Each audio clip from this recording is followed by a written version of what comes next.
আপনারা কি জানেন, আজকে যাকে আমরা বড় অভিনেত্রী হিসেবে দেখি মৃণাল ঠাকুর, সে কিন্তু ছোটবেলায় একদম সাধারণ পরিবারের মেয়ে ছিল।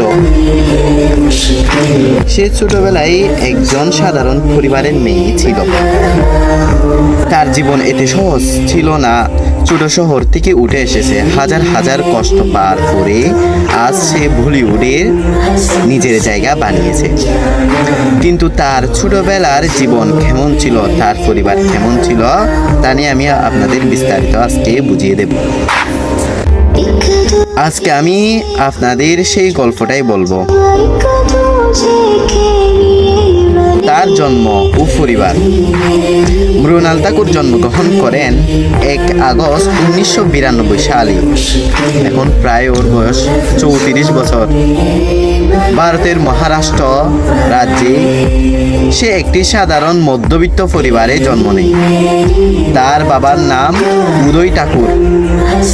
মৃণাল ঠাকুরের মায়ের নাম হলেন একজন গৃহিণী ছিলেন। মা একজন গৃহিণী ছিলেন।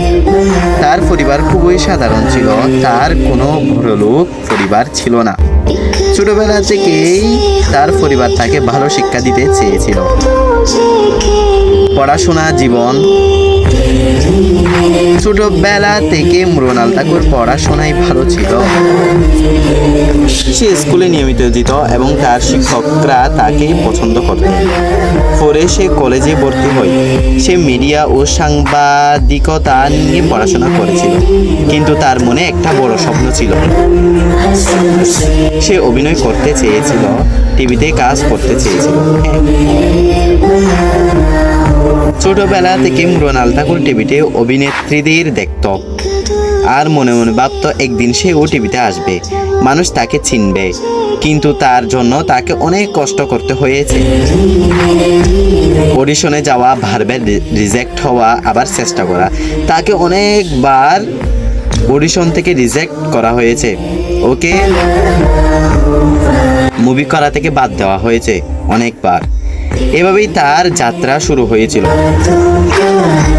এই গল্প থেকে আমরা একটা বড় শিক্ষা পাই।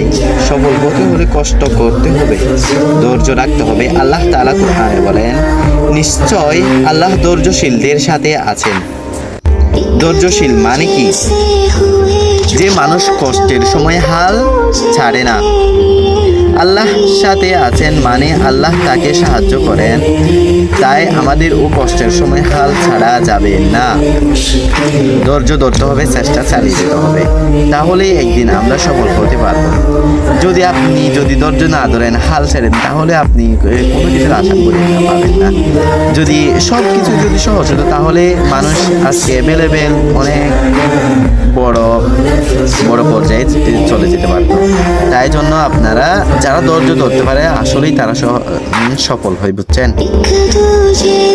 তাহলে আপনারা এই ভিডিওতে যা শিখতে পারছেন কমেন্টে বলে যান এবং আমার ইউটিউব চ্যানেলটা সাবস্ক্রাইব করেন এবং ফেসবুক এবং ফলো করেন।